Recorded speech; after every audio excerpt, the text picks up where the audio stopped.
తెలంగాణలో మరో 8 లోక్సభ స్థానాలకు కాంగ్రెస్ అభ్యర్థులు ఖరారయ్యారు.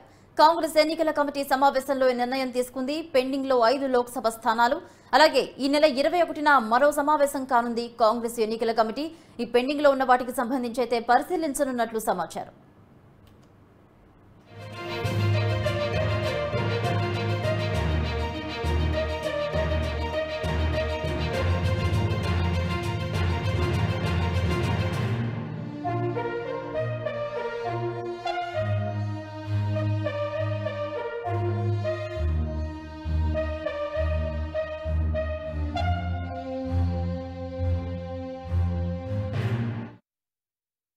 పెండింగ్ లో ఉన్న 5 లోక్సభ స్థానాలకు సంబంధించి చర్చించనున్నారు. ఈ నెల 21న మరోసారి కాంగ్రెస్ ఎన్నికల కమిటీ భేటీ కానుంది.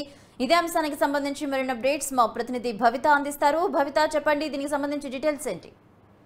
భవానీ, నిన్న జరిగినటువంటి కాంగ్రెస్ కేంద్ర ఎన్నికల కమిటీ సమావేశం రాత్రి 8 నుంచి 9 గంటల వరకు కొనసాగింది. అయితే ముఖ్యంగా 8 నుంచి 9 నియోజకవర్గ పార్లమెంటు లోక్సభ దేశవ్యాప్తంగా జరుగుతున్నటువంటి ఎలక్షన్లకు సంబంధించి తెలంగాణలో దాదాపుగా ఒక 5 నుంచి 8 నియోజకవర్గాల ప్లేస్లపై ఒక కన్ఫర్మ్ అంటే క్లారిటీ వచ్చినట్టుగా తెలుస్తుంది. అయితే ముఖ్యంగా అందులో దాదాపుగా ఖరారైనటువంటి నియోజకవర్గాల అభ్యర్థులను చూస్తే చేవెళ్ల నుంచి రంజిత్ రెడ్డి, మల్కాజ్గిరి నుంచి సుత్తా మహేందర్ రెడ్డిని, నాగర్కర్ నుంచి మల్లు రవి, పెద్దపల్లి నుంచి గడ్డం వంశీ ఖరారైనట్టుగా తెలుస్తుంది. అంతేకాకుండా ఆదిలాబాద్ సీటు మాత్రం అది ఆదివాసులకి ఇవ్వాలని చెప్పేసి అధిష్టానం నిర్ణయించింది.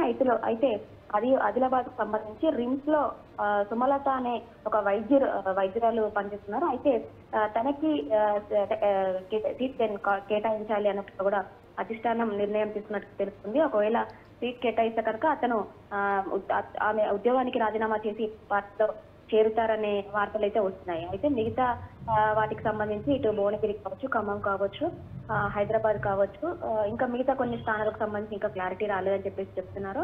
అయితే మెదక్ నుంచి మాత్రం నీలం మధు బరిలో ఉంటారని చెప్తున్నారు. మిగతా అంటే అభ్యర్థులకు సంబంధించి మరోసారి ఈ నెల 21న మరోసారి కేంద్ర ఎన్నికల కమిటీ సమావేశం కానుంది. ఆ రోజు సమావేశంలో తుది జాబితా వెలువడించే అవకాశం ఉన్నట్టుగా తెలుస్తుంది. బాబా, రైట్, థ్యాంక్ యూ భవిత.